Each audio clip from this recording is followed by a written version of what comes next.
L'objectif, c'est de voir comment nous pouvons effectuer le choix de la thérapeutique médicamenteuse pour un patient avec hypertension artérielle essentielle. Alors, sorry, j'ai omis de mettre les blancs. Donc, nous allons commencer par l'ampleur du problème, la définition de l'hypertension artérielle, et puis les stratégies thérapeutiques. Donc, bien entendu, on va voir les différentes étapes dans le choix des thérapeutiques. Nous savons que l'hypertension artérielle, c'est un problème de santé publique. Un problème de santé publique. En RDC, d'après les rapports STEP OMS, il y a environ la prévalence de l'hypertension est de 14% chez les adultes. Et cela constitue le premier motif de consultation en cardiologie et le cinquième motif de consultation en médecine interne. En guise de définition, pour rappel, nous savons que l'OMS nous dit que pour parler de l'hypertension artérielle, il faudrait que la systole soit supérieure ou égale à 140 mm de mercure, et puis la diastole supérieure ou égale à 90 mm de mercure. On va y arriver pour voir d'abord, il y a un premier problème dans les diagnostics de l'hypertension artérielle. Avoir un patient avec la pression artérielle élevée en consultation médicale ne veut forcément pas dire que le patient est hypertendu. Alors, pour nous, le plus important, c'est l'hypertension artérielle essentielle qui occupe 90% de cas. Nous ne serons pas dans l'hypertension artérielle secondaire. Et nous rappelons tous qu'il y a des complications que nous devons éviter chez le patient, des complications au niveau du cerveau, les AVC, les encéphalopathies hypertensives au niveau rénal, l'insuffisance rénale chronique, au niveau du cœur, l'infarctus du myocarde, la décompensation cardiaque, au niveau des yeux, la rétinopathie, au niveau de vaisseaux, les artériopathies ou les angiopathies. Alors, en ce qui concerne les stratégies thérapeutiques, parce que j'ai 30 minutes, donc je me focalise vraiment à l'essentiel, avant de débuter les traitements antihypertenseurs, que devrons-nous faire? Premièrement, confirmer les diagnostics de l'hypertension artérielle. Vous êtes au cabinet médical, votre patient a les chiffres rétentionnels élevés, il ne faudrait pas d'abord courir pour lui prescrire le médicament. Confirmez d'abord que votre patient est hypertendu. Cela implique quoi? Lorsque les chiffres rétentionnels sont élevés dans mon cabinet de consultation, je suspecte une hypertension artérielle, mais je ne le confirme pas encore. Alors, pour le confirmer, qu'est-ce qu'il est recommandé? Il est recommandé de prélever la pression artérielle en dehors du cabinet de consultation pour pouvoir confirmer mon hypertension artérielle. Cela pourrait se passer par les automesures par le malade lui-même ou alors par le MAPA ou les Holter. Vous savez, donc on le fait. Donc, n'oublions pas qu'il y a des malades qui sont normotendus dans les cabinets de consultation et qui sont hypertendus chez eux quand ils rentrent à la maison. Ou alors, à l'inverse, ils sont hypertendus au cabinet de consultation et qui sont normotendus en rentrant chez eux. Donc, avoir un patient avec chiffre rétentionnel élevé en consultation ne veut pas forcément dire que le patient est hypertendu. Donc, premier élément, confirmer mon hypertension artérielle. Dès que cela est fait, qu'est-ce que je vais faire par la suite? Je vais réaliser un bilan initial. L'examen clinique me permettra de rechercher le facteur aggravant ou provoquant l'hypertension artérielle. Je vais faire le bilan biologique pour faire l'ionogramme sanguin, la glycémie à jeun, les bilans lipidiques, la protéinémie, l'ECG. Tout c'est pour mettre au point mon hypertension artérielle. Et après avoir confirmé mon diagnostic de l'hypertension artérielle, j'ai élaboré, réalisé le bilan initial. Maintenant, j'organise une consultation d'éducation de mon patient. C'est très important. Le but de cette consultation, il est éducatif. Le patient hypertendu, on le soigne. C'est différent d'un patient qui a le paludisme. L'hypertension artérielle étant une maladie chronique, il faut éduquer le patient. Les succès thérapeutiques en dépendent. Dans ma consultation d'éducation, qu'est-ce que je fais? Je vais discuter avec mon malade d'abord sur les risques de l'hypertension artérielle. Les risques, par exemple, de ne pas prendre le médicament. Je vais expliquer à mon malade le bénéfice démontré de mon traitement, de ma thérapeutique. Parce que si le patient n'a pas compris pourquoi il faut prendre le médicament tout le jour, il ne va pas adhérer au traitement. Non, il ne va pas le prendre. Parce que pour lui, il va prendre le médicament s'il a des vertiges, des céphalées. Là, il faut prendre le médicament. Et également ici, je vais élaborer les objectifs du traitement ensemble avec le malade. C'est à cette étape qu'avec le patient, on va convenir qu'il faut qu'il perde 10% par exemple de son poids corporel. C'est à cette étape que le patient doit comprendre pourquoi est-ce qu'il faut qu'il ne consomme un régime hyposodé. C'est au cours de la consultation éducative qui est une étape importante. Pendant cette consultation, le malade est impliqué dans sa propre prise en charge. Et cela conduit justement au succès du traitement parce que le malade va comprendre le bien fondé de chacune des mesures. Après la consultation d'éducation, qu'est-ce qui vient après?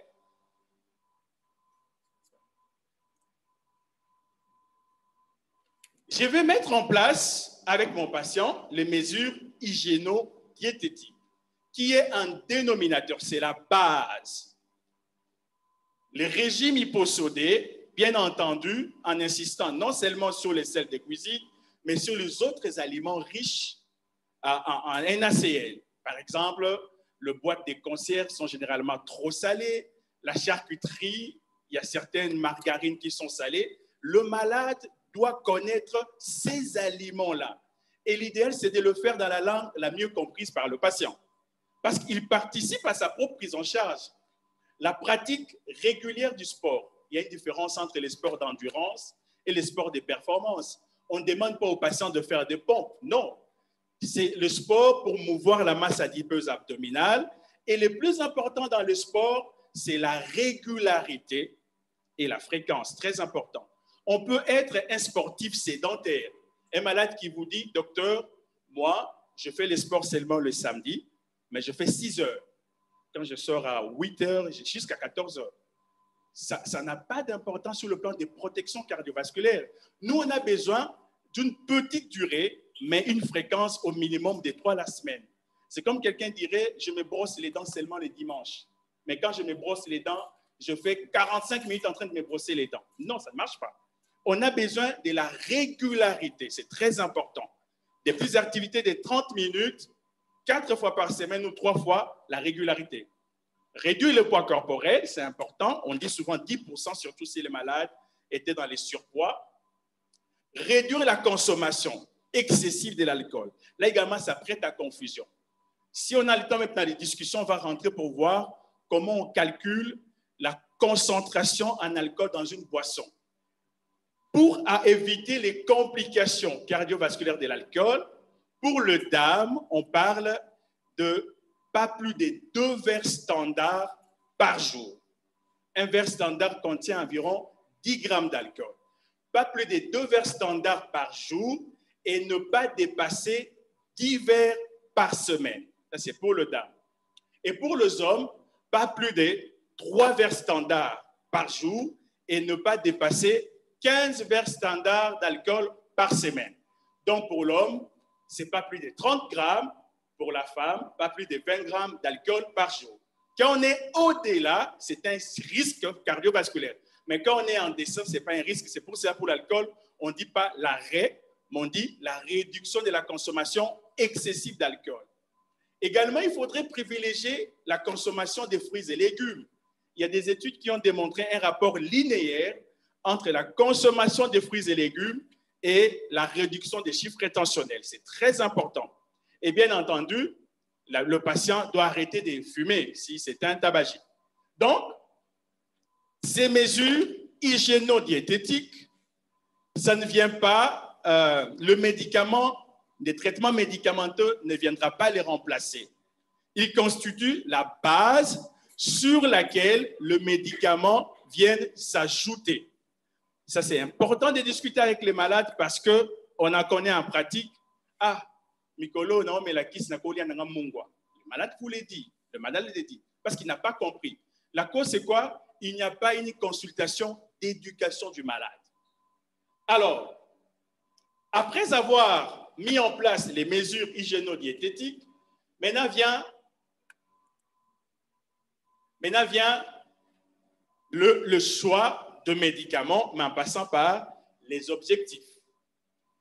Quand maintenant vous voulez établir les traitements médicamenteux, la première des choses, il faut se poser la question, qu'est-ce que je vise? Mon traitement vise quoi? Si on n'a pas bien répondu à cette question, on va soigner pour soigner. Il faut savoir que l'objectif principal, ce n'est pas de baisser les chiffres rétentionnels. J'aime un peu le dire parce que ça scandalise, mais on va arriver à une même conclusion.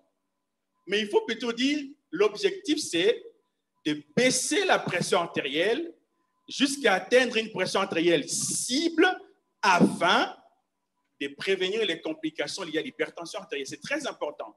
Vous avez remarqué qu'il y a des antihypertenseurs qu'on a appris à la faculté, mais qui ne rentrent pas dans la ligne thérapeutique. Je prends l'exemple des antihypertenseurs centraux. Alpha-méthyltopaclonidine, mixonidine, ils sont là, ils baissent la pression artérielle. Mais pourquoi on ne le choisit pas? Mais parce que ce n'est pas démontré de prévenir les complications chez le patient hypertendu. La prazosine, qui est un alpha-bloquant, qui baisse également les chiffres rétentionnels. Mais puisqu'il n'a pas démontré d'efficacité dans la prévention des complications liées à l'hypertension artérielle, ça ne sera pas la classe ou la molécule à choisir. Donc, le premier principe, c'est baisser les chiffres rétentionnels, bien entendu, mais dans le but de prévenir les complications. En d'autres termes, mon traitement a baissé les chiffres rétentionnels. Après 6 mois, mon malade fait un AVC. Le traitement, il a échoué. Le traitement n'a pas marché. Mon traitement a baissé les chiffres rétentionnels. Après, le patient fait un infarct. Le traitement n'a pas marché. Mon traitement vise à baisser les chiffres rétentionnels afin de prévenir les complications liées à l'hypertension artérielle.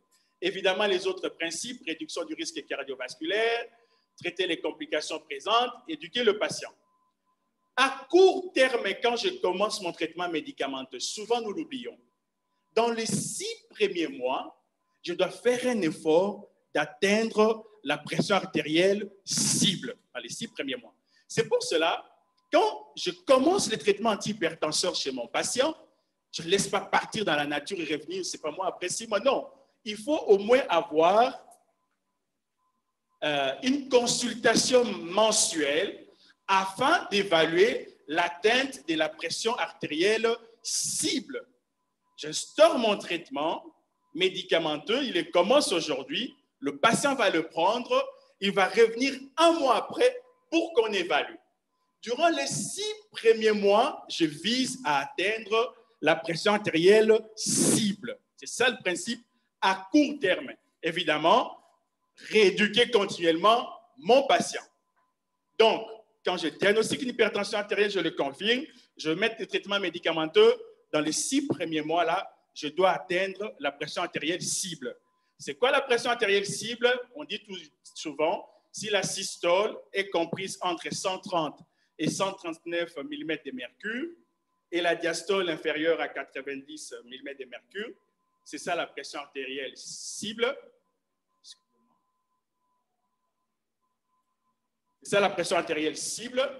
Et attention, pour le patient diabétique avec protéinurie, on veut aller en deçà des 130 mm de mercure en deçà des 80 également mm de mercure. Donc, j'établis mon traitement médicamenteux. À court terme, qu'est-ce que je vise? Dans les 6 mois qui viennent, que j'atteigne la pression artérielle cible. Pour ce faire, je dois avoir au moins une consultation mensuelle pour évaluer l'efficacité de mon traitement. Alors, maintenant la grande question, quelle classe pharmacologique choisir? Il faut choisir quel molécule? Il y en a plein. Quelle classe choisir? Évidemment, on va choisir les classes, il y en a 5, qui ont démontré l'efficacité dans la prévention des complications cardiovasculaires chez l'hypertendu. Ce sont les classes à choisir. On ne choisit pas une classe de molécules qui baisse les chiffres rétentionnels. Non. On choisit une classe qui, en baissant les chiffres rétentionnels, en plus, nous évite les complications cardiovasculaires, rénales chez le patient hypertendu. C'est ce que j'avais dit tantôt. C'est pour cela qu'on voit que les antihypertenseurs centraux, les alpha-1 bloquants, ne sont pas trop repris dans les directives parce que, en termes de prévention des complications cardiovasculaires, ils n'ont pas un effet cardio-rénoprotecteur très développé, enfin très démontré. Et s'il faut rajouter pour les antihypertenseurs centraux, ils offrent beaucoup de fins indésirables, notamment l'hypotension orthostatique chez les personnes âgées, ce qui rend vraiment, ce qui en limite les indications. Mais je n'ai pas dit qu'ils ne sont pas utilisés. Non, je parle dans les choix des traitements antihypertenseurs pour prévenir les risques chez le patient hypertendu. Alors, comment choisir maintenant ma classe pharmacologique? On nous a donné 5 classes qui ont démontré l'efficacité. Les diurétiques thiazidiques, on précise. Parce que les diurétiques des lances comme les furosémides, ils n'ont pas démontré vraiment l'efficacité sur le plan des préventions de complications par rapport aux thiazidiques. Mais comme antihypertenseurs, ils ont leur place surtout en cas d'hypertension liée à l'hypernatrémie. C'est là qu'ils interviennent. Mais déjà, il faut éviter de les utiliser en cas d'urgence hypertensive. Ce sont des molécules qui s'avèrent par contre très dangereuses dans les traitements des urgences hypertensives, les diurétiques des lances. Alors, comment choisir ma classe ou ma molécule? Premier élément de choix, les comorbidités. Qu'est-ce qui va faire que chez ce patient, je choisisse un IEC qui est enalapril et que chez un autre patient, j'ai choisi, c'est pas moi, un bêta-bloquant. Les choix sont des comorbidités. Si je suis en face d'un patient hypertendu, diabétique, le choix ne sera pas forcément le même que si je suis en face d'un patient hypertendu sans aucune autre comorbidité. Premier élément, les comorbidités associées. Deuxième élément de choix, le terrain. Attention, chez le patient hypertendu des races noires, les inhibiteurs de l'enzyme de conversion et les bêta-bloquants n'ont pas démontré de grandes efficacités en monothérapie. D'ailleurs, pour les IEC, il est démontré que les sujets noirs, nous faisons souvent des hypertensions artérielles avec activité basse de la rénine. Donc, on va voir l'intérêt de les associer à autre chose. Donc, si vous voulez soigner l'hypertension artérielle, en tenant compte du terrain, si vous êtes en face d'un sujet de race noire, une monothérapie à l'IEC ne va pas marcher. Il ne faut même pas le faire. Le bêta-bloquant ne va pas marcher. Il faut choisir en fonction de l'âge. Rappelons-nous de l'hypertension artérielle systolique chez les personnes âgées. On va voir les molécules qui répondent très bien. Un élément important, la tolérance individuelle. Il faudrait que le patient tolère ses médicaments. Je regarde les comorbidités, je regarde le terrain, je regarde la tolérance et vient le coût. Nous l'avons mis en rouge. Il paraît anodin comme élément, mais c'est un élément important. N'oublions pas que l'hypertension artérielle, le traitement, il est à vie. D'où le choix de la molécule doit se faire en fonction du revenu du malade. Hippocrate, c'est un médecin vraiment intelligent. Ce n'est pas pour rien qu'en médecine, on commence par l'identification socio-démographique du patient. Le fait que je sais que mon malade, c'est un gardien, ce n'est pas moi, d'une école qui coûte $100 le mois, et je ne peux pas lui prescrire un antihypertenseur qui va lui coûter $40 tout le mois. Je ne suis pas un bon médecin. Même s'il est le plus efficace, entre guillemets, ça ne marche pas. Les coûts, éléments hyper importants dans le choix, hyper importants. Vous pouvez avoir mené des études les plus efficaces de telle molécule, mais si le patient n'arrivera pas à acheter le médicament tout le mois, le traitement va échouer. Donc, pour choisir un traitement antihypertenseur dans l'hypertension artérielle essentielle, voilà les 4 éléments. les comorbidités associées, le terrain, la tolérance individuelle et le coût du traitement.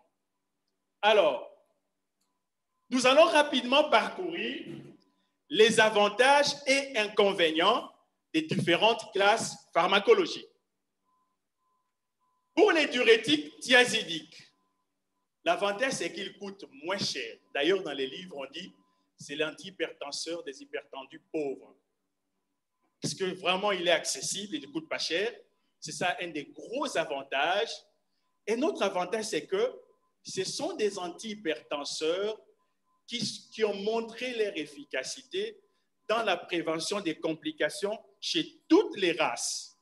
Quand on dit toutes les races, vous comprenez qu'il y a de ces molécules qui ne vont pas bien marcher chez les sujets des races noires. Et là, c'est l'avantage des diurétiques thiazidiques. Évidemment, un autre avantage que je n'ai pas pu mettre, ça veut dire que vraiment pour parler d'une hypertension artérielle réfractaire au traitement, il faut avoir eu à utiliser au moins un diurétique thiazidique. Et comme inconvénient, il y a les risques d'hypokaliémie. Et n'oublions pas, ils sont hyperuricémiants, hyperglycémiants. Donc, un patient hypertendu diabétique et diurétique thiazidique ne sera pas un bon choix. Un patient hypertendu avec goutte et diurétique thiazidique ne sera pas un bon choix. Quand je dis hypertendu avec diabète sucré, ça veut dire même une notion familière de diabète sucré, parce que mon traitement antihypertenseur peut risquer de précipiter, le patient peut développer le diabète sucré pendant qu'il est sous traitement antihypertenseur. Donc, les diurétiques thiazidiques, l'avantage c'est qu'ils sont moins chers, ils sont efficaces sur toutes les races, mais inconvénient, hypokaliémie, et puis les hyperglycémies et hyperuricémies. Mais notons qu'il y a une molécule de cette classe-là qui n'est pas hyperuricémiant, c'est l'acide thiénilylique. Il n'est pas hyperuricémiant. Alors, tous les autres sont hyperuricémiants. Alors, par rapport aux anticalciques, ils offrent quels avantages? Probablement efficaces chez toutes les races de patients. Un autre avantage clinique, vous n'aurez pas à surveiller les électrolytes. Ça, c'est vraiment, ça rend les cliniciens à l'aise, hein, à tout moment, parce que si c'est un thiazidique, à un certain moment, il faudrait vraiment faire attention avec les électrolytes. Et évidemment, ça nous permet d'éviter de changer d'antihypertenseur si c'est une femme en âge de procréer ou bien il va tomber enceinte. Ça nous évite cela. C'est vraiment les gros avantages. Inconvénient, il coûte un peu plus cher que les diurétiques thiazidiques. Un autre inconvénient, le fameux œdème malléolaire, qui sont très douloureux dans certains cas, qui rendent vraiment ces médicaments difficiles à soigner chez cette proportion de patients. Aujourd'hui, d'ailleurs, le mécanisme il est connu, on peut en revenir lors des discussions. Et il est important de noter que ces œdèmes malléolaires, le risque est très réduit si on associe l'antagoniste castique aux IEC ou aux antagonistes des récepteurs de l'angiotensine 2. Donc, quand on utilise les antagonistes calciques associés avec les IEC ou les antagonistes des récepteurs de l'angiotensine 2, les risques des œdèmes malléolaires est vraiment réduit.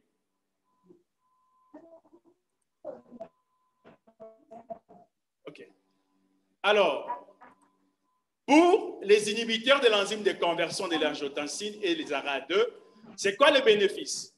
Le bénéfice est que cette classe nous offre un effet cardioprotecteur et rénoprotecteur qui est très important que l'on peut rechercher chez le patient hypertendu. Un autre gros avantage, c'est que, à part le captopril, tous les IEC sont des prodrogues, des promédicaments.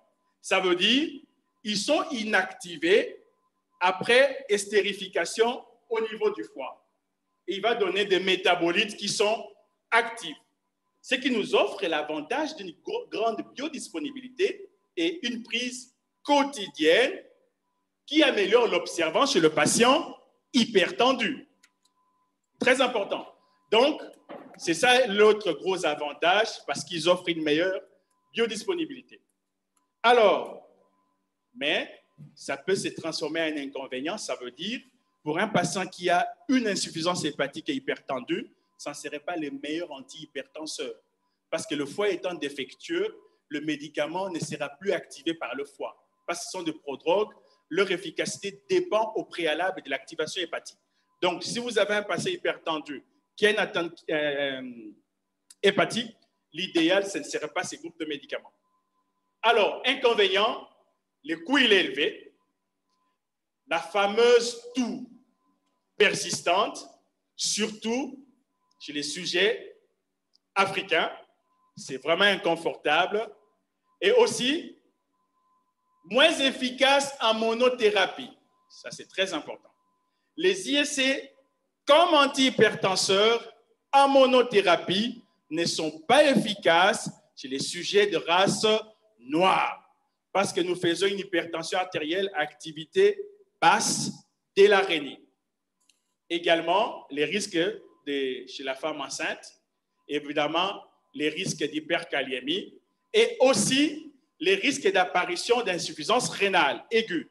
Parce que les ISC, avec l'effet, parce qu'ils suppriment l'angiotensine 2, qui a un effet vasoconstricteur au niveau de l'artériole efférente, et quand ça supprime cet effet-là, on aura une baisse de la pression intraglomérulaire qui sera corrélée à une baisse de la filtration glomérulaire. Ça peut entraîner une apparition de l'insuffisance rénale.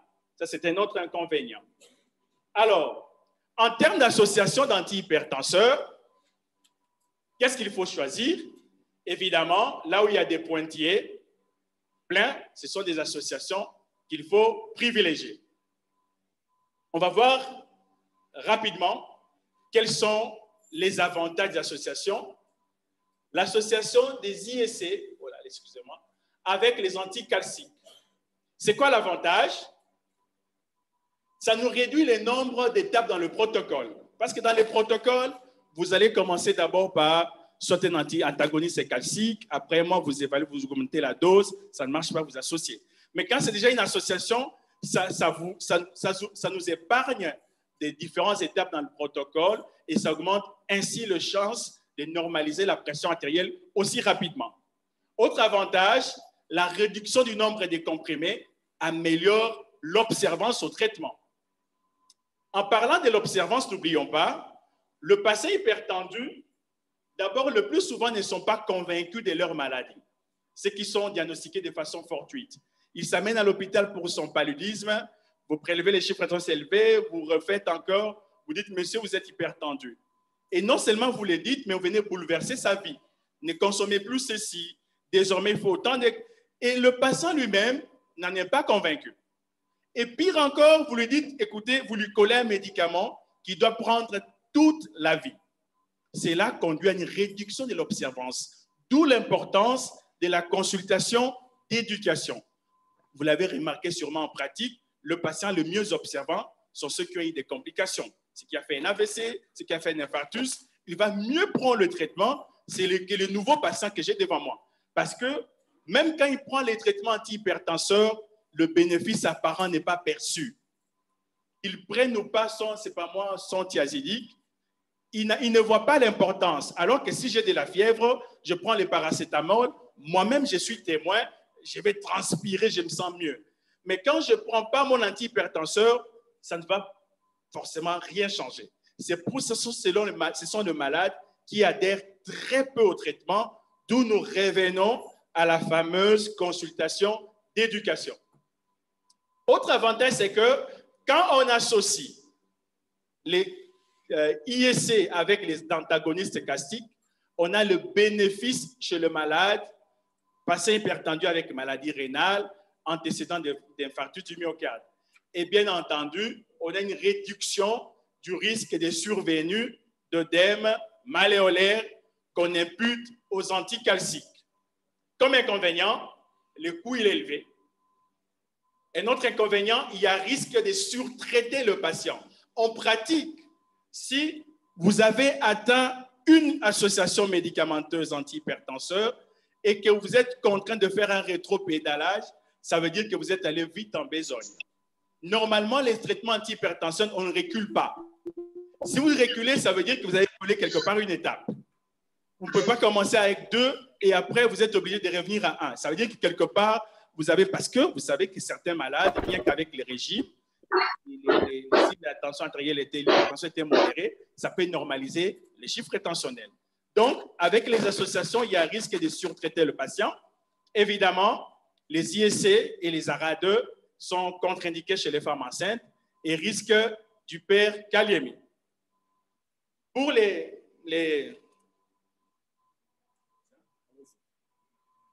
pour l'association des anticalciques avec les diurétiques thiazidiques, l'avantage, c'est presque le même avantage. Ça nous fait gagner du temps. On n'a pas beaucoup d'étapes dans le protocole. On a les chances d'avoir rapidement la pression artérielle cible et aussi la réduction du nombre des comprimés. On a une meilleure observance. Également, on a une efficacité présumée chez les sujets des races noires. Ça, c'est très important. Alors, inconvénient, le coût est élevé. Autre inconvénient, risque de sursoigner et surtraiter le patient, les risques d'hypokaliémie, également les risques d'œdème malléolaire. Parce que les diurétiques thiazidiques ne réduisent pas les risques d'œdème malléolaire avec les antagonistes calciques. Et que dire des inhibiteurs de l'enzyme de conversion de l'angiotensine avec les diurétiques thiazidiques? Les mêmes avantages, bonne observance, probablement efficace chez les sujets des races noires. Évidemment, les bénéfices chez le patient avec maladie rénale, infarctus du myocarde, antécédent d'infarctus du myocarde et diminution de la fraction d'égestion. Comme inconvénient, presque le même inconvénient, le coût est élevé. Nous mettons les coûts en rouge parce que c'est un élément important. Si le patient n'arrive pas à acheter les médicaments antihypertenseurs, quelle que soit son efficacité, nous n'allons pas atteindre les succès thérapeutiques. Les risques d'hypokaliémie, évidemment, les diurétiques ont un effet hyperuricémiant, hyperglycémiant, ainsi de suite. Également, les risques d'œdème de cheville, d'œdème malléolaire, et également les risques d'hyperkaliémie. Alors, nous parlons rapidement maintenant d'indications préférentielles dans certaines circonstances cliniques. Les indications formelles.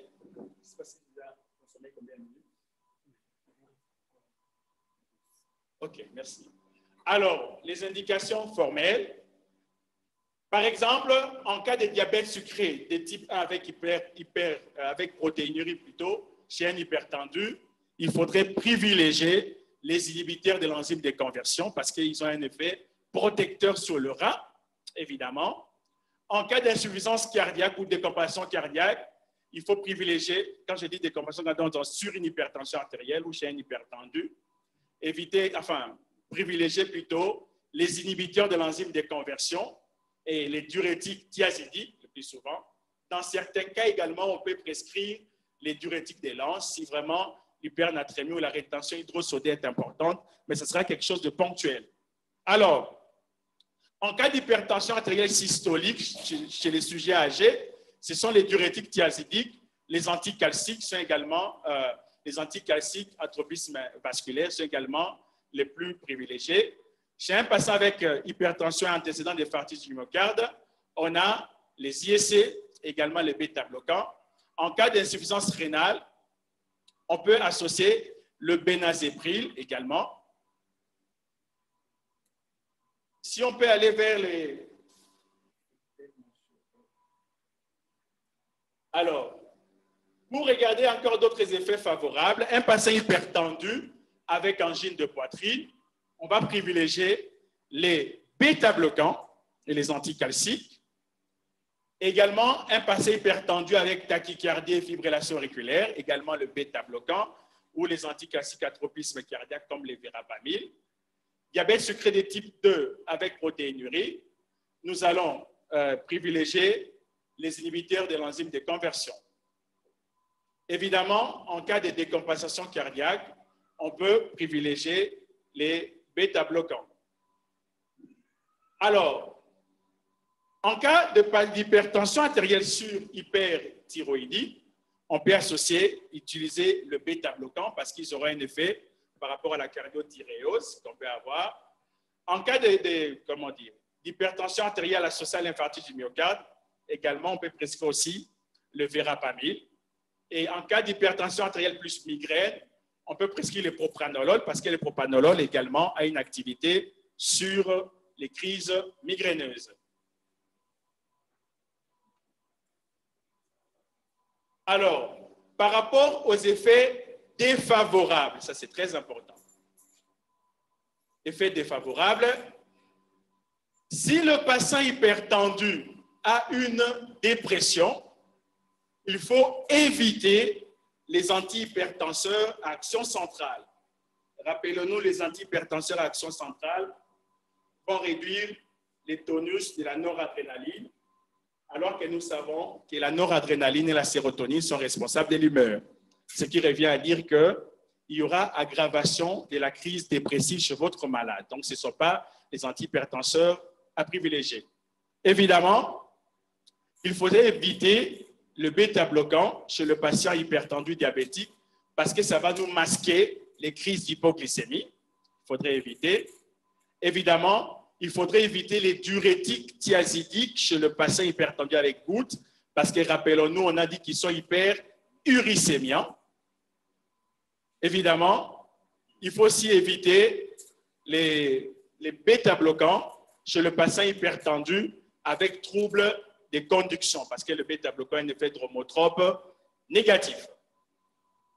Alors, en cas de décompensation cardiaque et hypertension artérielle, il faudrait également éviter ou utiliser avec précaution certains bêta-bloquants, mais ici, on utilise le bêta-bloquant qui ont également un effet alpha-bloquant, comme les carvedilol qu'on utilise parce qu'ils ont également un effet alpha-bloquant, et c'est plus en cas de décompensation cardiaque ou insuffisance cardiaque chronique.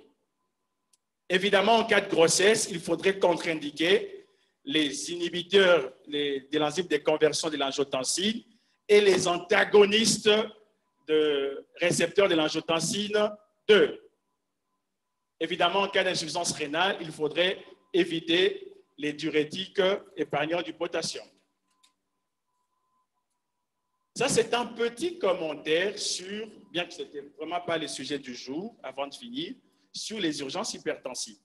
Bon, là, vraiment, également, peut-être on peut aussi discuter, mais seulement, il faudrait éviter les molécules qu'on utilisait dans le temps, comme les furosémides.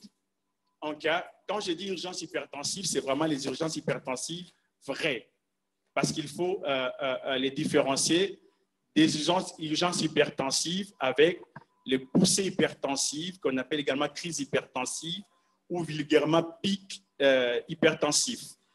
Parce que quand on dit urgence hypertensive, ça veut dire qu'on a une hypertension artérielle sévère, ça veut dire au-delà de 180 la systole et 110 la diastole, mais avec une atteinte viscérale avérée. C'est ça une urgence hypertensive. On ne donnera pas la dilatation sublinguale, on ne donnera pas les furosémides. D'ailleurs, l'objectif dans ces cas-là ne sera pas de normaliser les chiffres intentionnels, mais de les baisser. Donc, nous voudrons, dans les 2 premières heures, réduire de 25% les chiffres intentionnels. Nous avons atteint notre objectif. Pas normaliser. D'ailleurs, c'est très démontré, quand on baisse brutalement les chiffres intentionnels, il y a risque même d'aggraver l'ischémie au niveau de la pénombre cérébrale, au niveau rénal et au niveau cardiaque. Donc, il faut y aller progressivement. Les molécules-là sont vraiment à éviter en cas d'urgence hypertensive. Et bien entendu, il y a d'autres molécules qu'on peut utiliser, la nicardipine, les labétalol, ainsi de suite. Je crois que je peux m'arrêter là. Merci beaucoup.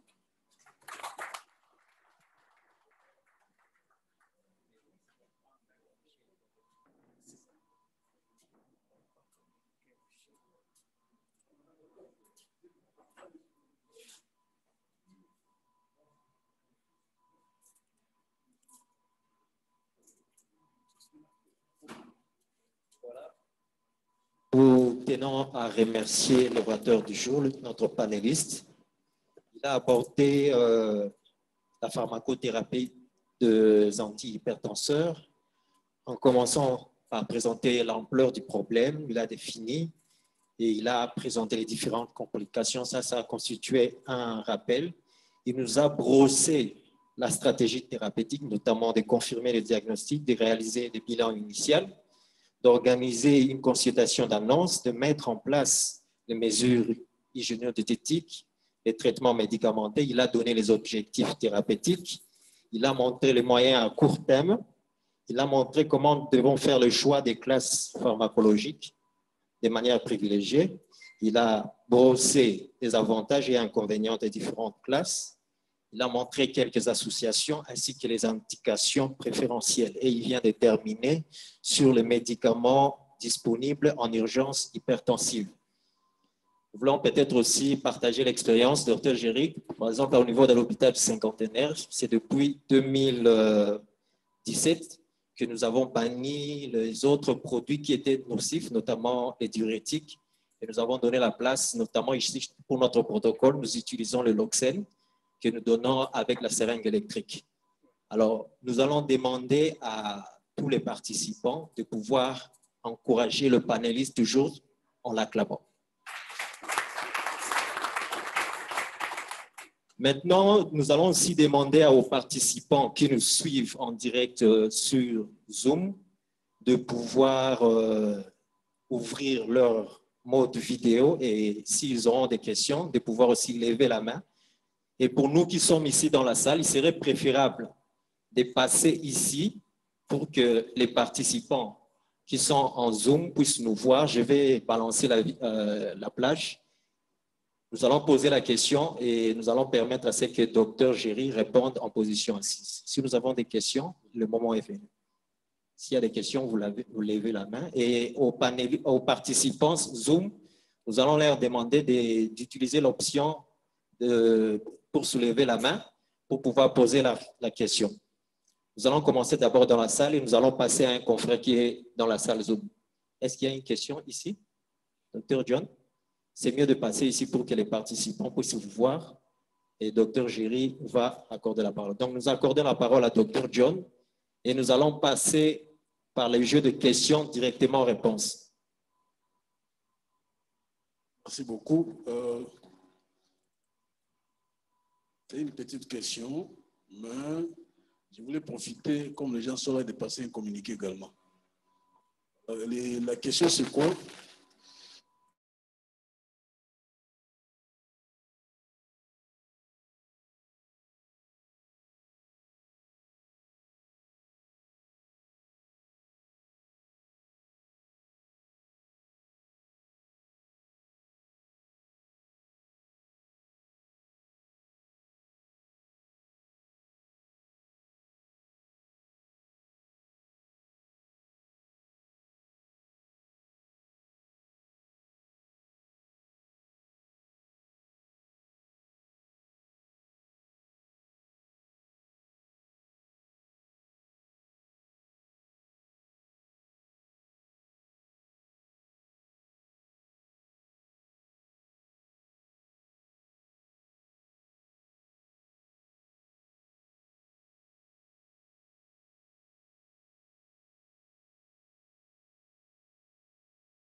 Mais il n'y a pas de son, on ne suit plus.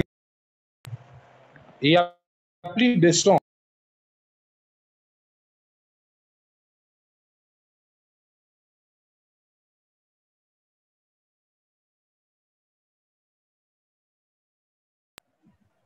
La salle virtuelle n'a plus de son.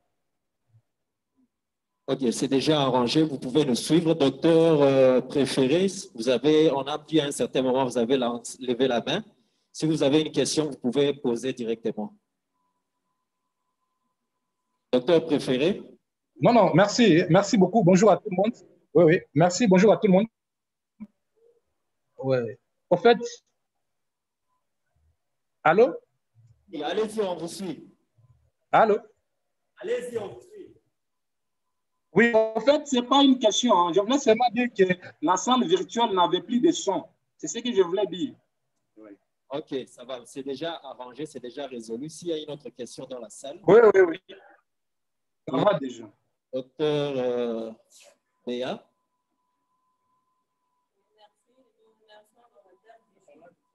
J'ai une préoccupation. Comment allons-on prendre en charge la toux persistante dans l'association des IEC et les ARAD? Parce que je connais un patient hypertendu qui présente toujours la toux. Il est déjà soigné pour cette toux-là à Kinshasa, partout, mais c'est aujourd'hui que j'ai compris que cette toux-là peut être due à cette association. Merci beaucoup. La toux, comme on a vu à la formation, donc c'est un des rares effets de type A, donc pharmacologiques, qui peuvent indiquer l'arrêt du traitement. Donc, ce n'est pas la toux qui arrive lors de l'association IEC-ARAD. Les IEC, ce sont donc des inhibiteurs de l'enzyme de conversion de l'angiotensine 2. Les ARAD, c'est une alternative justement, parce que les IEC bloquent l'enzyme de conversion pour qu'on n'ait pas l'angiotensine 2, mais les ARAD, dont la famille de valsartan, losartan, tout ça, eux vont aller bloquer les récepteurs de l'angiotensine 2. Donc, le premier bloque l'enzyme de transformation, dont la kinase 2, il ne deviendra pas, l'angiotensine 1 ne sera pas transformée en angiotensine 2. Mais la deuxième classe des antagonistes des récepteurs de l'angiotensine 2 bloque plutôt les récepteurs AT1 de l'angiotensine 2. Donc, si le patient réagit aux IEC avec la toux persistante, on arrête, on remplace les IEC par les ARAD. C'est ça l'alternative. Évidemment, la toux là, on peut soigner, ça ne va pas partir. Il faut seulement arrêter le traitement. Voilà, est-ce qu'il y a une autre question? Oui, vous allez vous présenter, la structure aussi. Bien, docteur Mike Nzabi, clinique Barlovat. Je suis vraiment plus intéressé sur la prise en charge de la comorbidité. Spécialement, j'aimerais que l'orateur du jour vous explicite sur la prise en charge de l'hypertendu chez une femme enceinte. Lorsqu'une femme est hypertendue connue et tombe enceinte, et lorsque l'hypertension survient pendant la grossesse. Merci beaucoup. J'ai évité d'évoquer parce que ça ferait beaucoup de sujets à la fois, mais seulement ce qu'on peut dire, c'est que la première des choses par rapport à la grossesse, c'est de connaître les molécules à éviter. Ensuite, connaître les molécules qu'on peut proposer. Les molécules à éviter, comme on a insisté, les IEC, dont les inhibiteurs de l'enzyme de conversion et les antagonistes des récepteurs de l'angiotensine 2 sont des molécules à éviter. Également, les diurétiques sont des molécules à éviter. Mais bien entendu, les anticalciques peuvent être proposés, surtout pour un patient hypertendu qui devient ensuite enceinte. C'est d'ailleurs parmi les avantages des antagonistes calciques. Mais en ce qui concerne une femme enceinte qui devient hypertendue, donc éclampsie et préclampsie, c'est aussi autre chose. Certains pensent, d'abord dans l'éclampsie, certains utilisent la hydralazine, ainsi de suite. Là, c'est aussi une grosse discussion. Mais il qu'il faut d'abord connaître qu'est-ce qu'il ne faut pas utiliser. Mais par rapport à l'hypertension, une femme hypertendue qui devient enceinte, c'est souvent les anticalciques, mais attention avec la nifedipine, quand même, attention, parce que si la baisse de la pression artérielle se fait brutalement, parce que souvent on le faisait, même chez la femme enceinte avec poussée hypertensive, on met la dialyse sublinguale, on peut avoir décès du fœtus à cause du manque de l'homéostasie fœtale. Donc, c'est un peu ça. Mais pour ce qui concerne l'éclampsie, la pré-éclampsie, éclampsie, il y a des molécules. Je ne sais pas, je me réserve de m'avancer parce qu'il y a un programme de santé de la reproduction. Je ne peux pas être en contradiction avec eux. Je peux parler de ces molécules. J'ai cité les molécules connues qui peuvent être utilisées, mais je ne sais pas personnellement qu'est-ce qu'eux, ils ont préconisé comme molécule en cas d'éclampsie et pré-éclampsie. La dihydralazine, ok, d'accord. Donc, la dihydralazine. Voilà, est-ce qu'il y a encore une autre question dans la salle? Et les participants dans la salle Zoom, si vous avez des questions, vous m'adressez, il faut approcher ici. Donc, vous vous placez juste derrière Dr Jerry, vous posez votre question et il va répondre. Merci pour la question. C'est Dr Moussoni de l'hôpital général de référence de la Chopo, aussi de la clinique Kawaki Santé. J'ai une préoccupation par rapport à l'association des inhibiteurs, des épargneurs, des diurétiques et les épargneurs potassiques. Dans notre pratique courante, le plus souvent, nous manipulons plus les diurétiques dans les urgences en périphérie, en milieu rural. Et plusieurs fois, quand nous avons des cas d'œdème des membres inférieurs ou les fentes, nous utilisons plus de diurétiques à forte dose. Je voudrais savoir ce que l'orateur du jour peut nous conseiller dans l'association à forte dose de diurétiques thiazidiques associés avec les épargneurs hypotassium. Une autre préoccupation, je voudrais que vous puissiez nous éclaircir sur les antioxydants, l'usage des antioxydants en cas d'hypertension artérielle. Docteur Géry, vous pouvez rejoindre la préoccupation de notre confrère. Merci beaucoup, docteur, pour les questions. En ce qui concerne l'association des diurétiques thiazidiques avec les épargneurs du potassium, donc les diurétiques anti-aldostérone et pseudo-anti-aldostérone. Parce que souvent, vous allez voir, par exemple, dans nos diurétiques, on associe.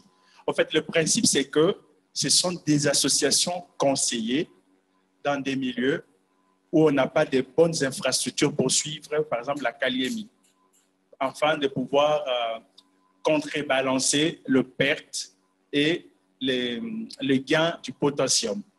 Ce sont des associations conseillées, mais je ne sais pas la motivation pour fondre des édèmes. L'idéal serait de réfléchir en termes de la maladie sous-jacente au fait. Ça aurait été mieux pour savoir si c'est une bonne ou pas. Mais déjà, il existe des molécules où c'est associé. Par exemple, on associe l'amyloride qui est commercialisé sous le nom de modamide. On l'associe souvent avec l'hydrochlorothiazide dans mon diurétique. On le fait. Donc, l'objectif, c'est d'être à l'aise, d'éviter qu'on ait des hyper ou des hypokaliémies. Mais quand on le fait à l'aveugle, c'est ça la difficulté.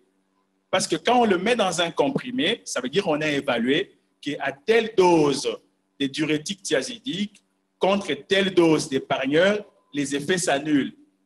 Mais quand je le fais moi-même, je prends les thiazidiques d'une part, les épargneurs d'autre part, je ne sais pas vraiment si au final la balance sera vers l'hypercalémie, vers l'hypokaliémie, ou ça sera neutre. Et je ne sais pas si vous voyez ce que je veux dire. Donc, ça veut dire que au fond, l'idée, elle est bonne, mais il faudrait peut-être aller vers les évidences. Ça veut dire savoir que c'est démontré qu'il y a autant de milligrammes de tel diurétique thiazidique avec autant de milligrammes d'un diurétique épargneur du potassium, les effets des potassiums sont neutres. Que d'utiliser à l'aveugle comme ça, parce qu'en l'utilisant, vous pouvez facilement basculer vers l'hypo ou bien l'hypercalémie. Parce que ce sont des doses qui n'ont pas d'efficacité, enfin qui ne sont pas équimolaires en termes d'hypo et d'hypercalémie. Mais le fond, il est bon. Par rapport aux antioxydants dans les traitements de l'hypertension artérielle. Pas de consensus, mais s'il faut aller vraiment dans la réflexion physiopathologique, on peut dire oui. Mais quand on dit antioxydants, moi, je ne serai pas dans les médicaments, je serai dans l'alimentation. La consommation des fruits et légumes, justement, c'est par rapport à leurs propriétés antioxydantes. Donc, quand un patient consomme beaucoup de fruits, consomme des légumes, justement, ça a un effet bénéfique. Les mesures hygiéno-diététiques, justement, c'est ça leur importance. Ce sont des adjuvants au traitement médicamenteux. Que de prescrire encore un comprimé, je pense que ce serait un médicament de trop. N'oublions pas qu'on a dit que le patient là ne sont pas trop observants au traitement. Rajouter encore un traitement médicament antioxydant, je ne pense pas que ça serait bénéfique. Encourager plutôt le malade à consommer beaucoup de fruits, à consommer des légumes. On aura des vertus antioxydantes dans ces aliments-là. Je ne sais pas, le docteur veut relancer, je ne sais pas si vous avez un avis concret. Quand vous dites antioxydant, vous pensez à quelle molécule?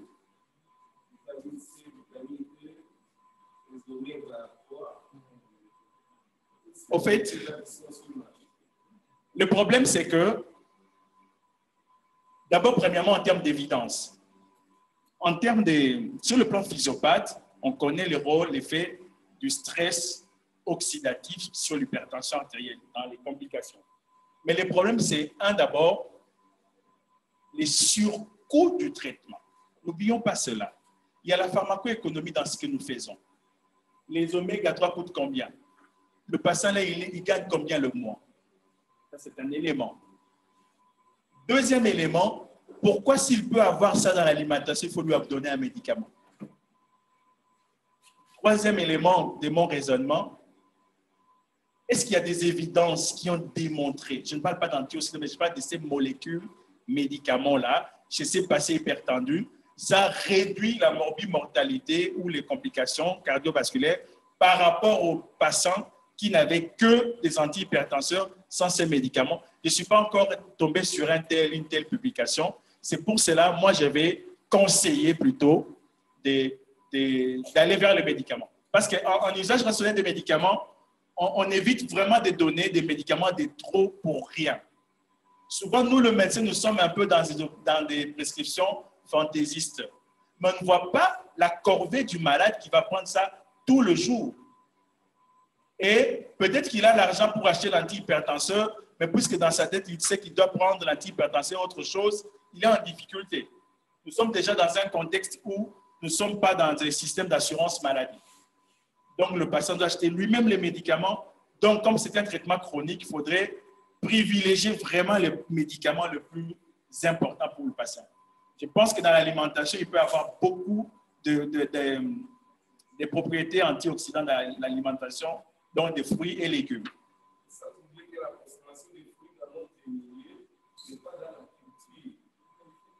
Mais docteur, c'est ça votre job. C'est ça votre boulot. Non, docteur. Ça, c'est vraiment la discussion qu'on a eu pendant la formation. Docteur, s'il vous plaît, je pense que, par exemple, personnellement, je pense, si moi, je dis à mon malade de consommer régulièrement les fruits, ne le fait pas, j'ai échoué. J'ai échoué. J'ai échoué. Parce que c'est ça, qui conduit qui maintenant? C'est moi le médecin. Il faut que je sois en mesure de persuader mon patient et lui faire comprendre que les fruits là fait partie du traitement. Raison pour laquelle nous revenons à la consultation d'éducation. Quand il va revenir cette fois-là, ce n'est pas pour non comprendre sa maladie qu'il te pose toutes les questions. Donc c'est ça, parce que le participant, enfin le malade doit participer à sa prise en charge.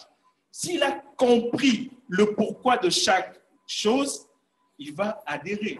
Le problème, c'est qu'on ne communique pas. Combien de malades, on a évalué avec l'USAID les ordonnances, le malade qui sort, notre professeur tourne à poser la question, papa, qui sort Mélamon Deni? Ah, docteur, qui sort Mélamon Midi, pourquoi? Il venait de sortir de chez le médecin. Ça veut dire que c'est un problème de nous le soignons aussi. Mon patient, s'il n'a pas fait ce que je lui demande de faire, c'est que j'ai échoué, c'est qu'il n'a pas confiance. Le médecin, par moment aussi, se fâche contre le malade. vous allez hausser quelque part le ton s'il n'applique pas ce que vous dites. Donc moi, je pense que si vous dites au malade le pourquoi de prendre des fruits, je crois qu'il va adhérer. Je crois qu'il va adhérer. Beaucoup de patients hypertendus ne savent pas pourquoi ils prennent le médicament. Faites l'expérience. Ils vont penser qu'ils prennent les médicaments pour baisser les chiffres tensionnels. Mais ce que c'est pas pour moi qui se zone au là et que ça la arrêt cardiaque, il aura peur. Il va le prendre. Qui se zone là et que ça la l'obio ça la AVCT. Il va le prendre. Mais ce qui a dit que qui se zone là, ils apprenaient baisser tension. Si tension est assez, il ne prend pas. C'est comme on m'a dit, ah, mais colonne a mon tension et m'a dit, hein, on peut savoir qui se là. En pratique, c'est comme ça. Parce qu'il n'a pas compris le pourquoi de ces médicaments. C'est vraiment la consultation d'éducation. Elle est importante.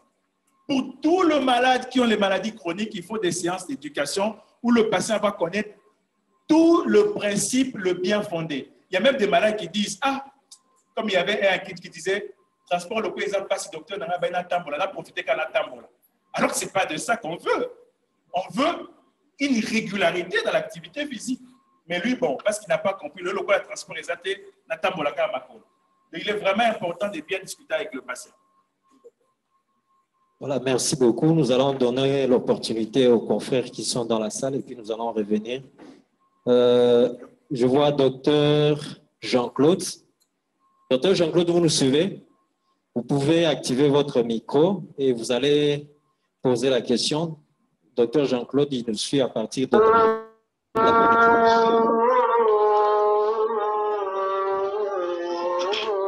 Alors, docteur Igor, vous m'écoutez? Oui, allez.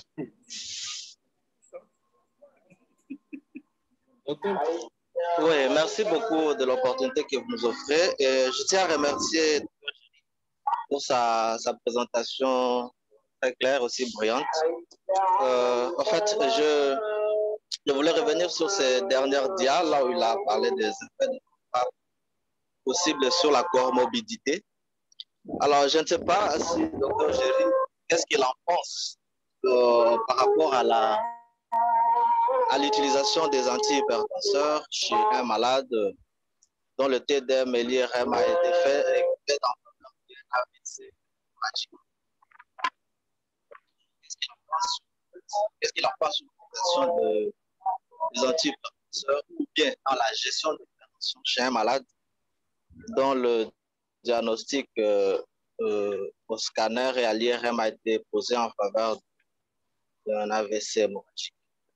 Et par ricochet, s'il y a des antihypertenseurs à utiliser pour le cas de la gestion de l'hypertension à cas d'AVC, quelles sont les molécules de première ligne qui peuvent être utilisées? En tout cas, ça, c'est un gros sujet. Donc, si vous le souhaitez, ça serait peut-être une prochaine présentation parce que c'est difficile de pouvoir parler de l'hypertension et directement parler de tout là. Donc, parce que parler des antihypertenseurs dans l'AVC, c'est vraiment difficile de donner des réponses très tranchées. Ça dépend de certains détails qu'il faut avoir. Si peut-être on aura le temps, une autre séance possible, on pourrait revenir. Mais déjà, le principe, il est le même. Ça veut dire ne pas baisser brutalement. Et cela me renvoie à la grande préoccupation. Quel est le patient avec chiffre tensionnel élevé à qui l'on doit prescrire un antihypertenseur injectable? C'est ça le problème. Toute pression artérielle élevée, ça veut dire au-delà de 180 sur 110, ne nécessite pas un traitement parentéral. Si vous avez ces chiffres tensionnels élevés avec atteinte viscérale, comme hypertension maligne, encéphalopathie hypertensive, c'est pas moi AVC, infarctus, là, ça nécessite un traitement parentéral. Mais si on a des signes mineurs comme épistaxie, céphalée en casque, c'est pas moi quoi, ça ne demande même pas un traitement parentéral. Le traitement, il sera oral avec un repos. Mais pour l'AVC, en tout cas, il faudrait vraiment rentrer plus en détail. Mais le principe, comme on l'a dit, pas baisser pour normaliser, mais juste baisser, sorry. 25% dans les 2 premières heures. Et aussi, dans l'AVC, docteur, il faut rajouter d'autres molécules. Hein. Donc, ça veut dire que dans la cause possible de cet AVC-là, est-ce que c'est vraiment l'hypertension artérielle ou bien il y a autre chose? Donc, je suggérerais qu'on puisse avoir une autre séance où on veut parler seulement des urgences hypertensives. Et là, on pourrait aller avec tous ces détails-là.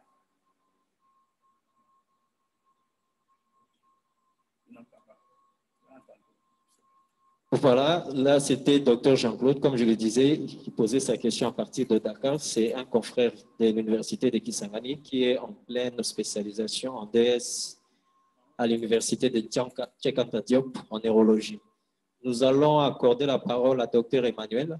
Nous avons vu Dr Chérubin qui était en ligne, qui avait aussi manifesté, mais il est parti. Nous pensons qu'il va revenir. Dr Emmanuel, vous pouvez poser votre question. L'orateur.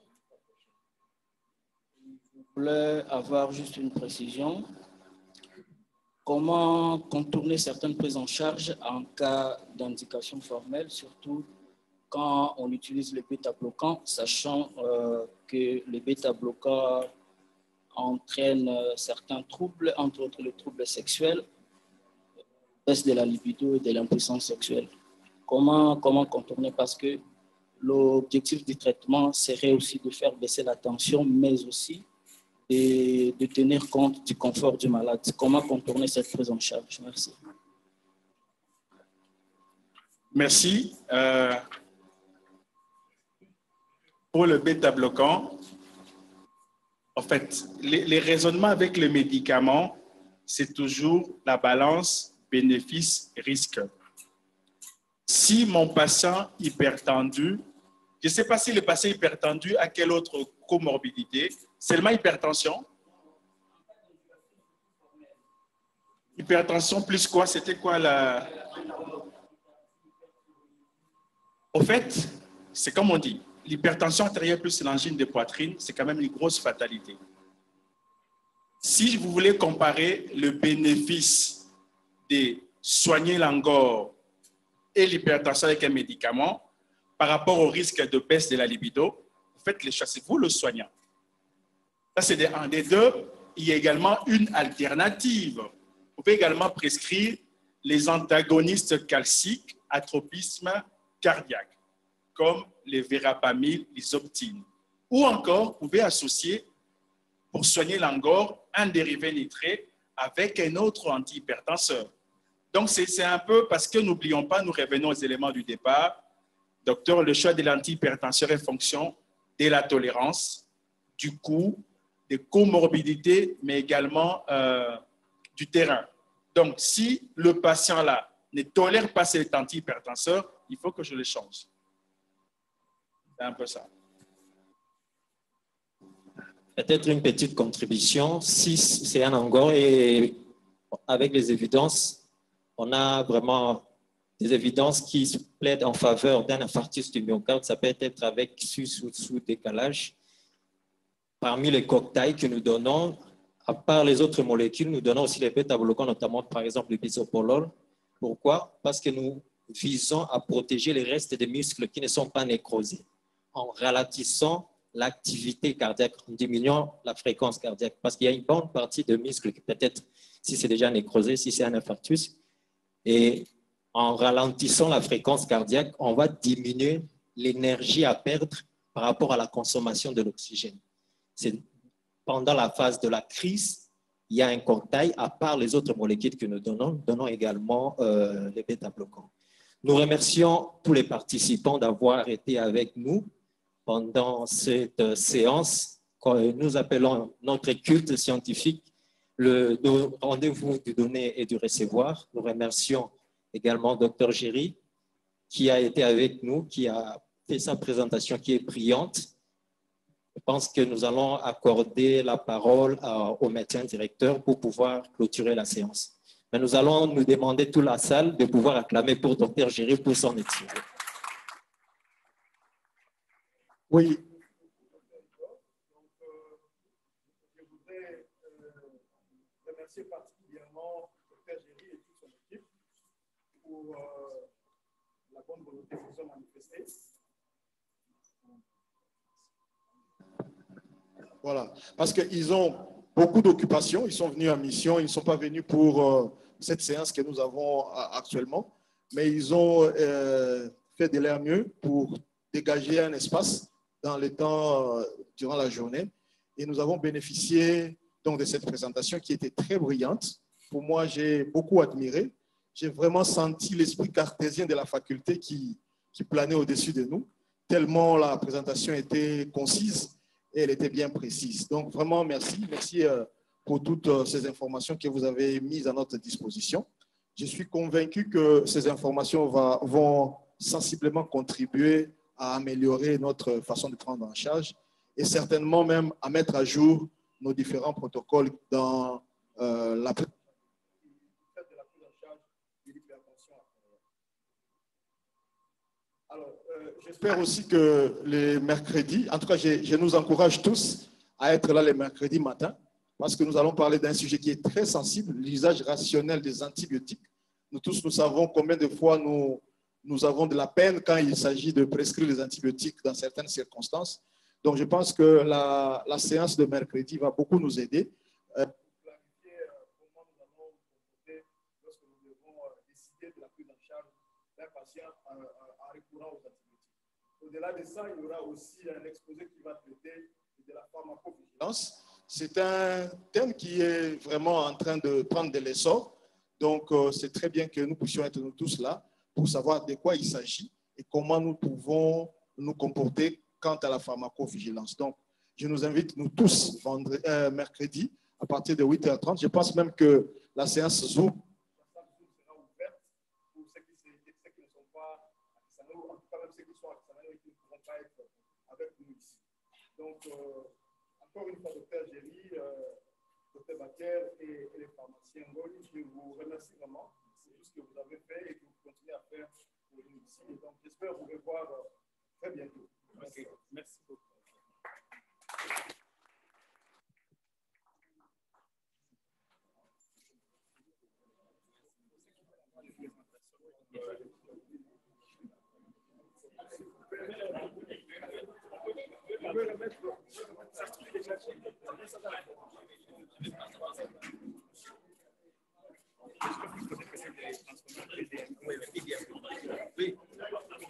Oui, je vais mettre ça maintenant.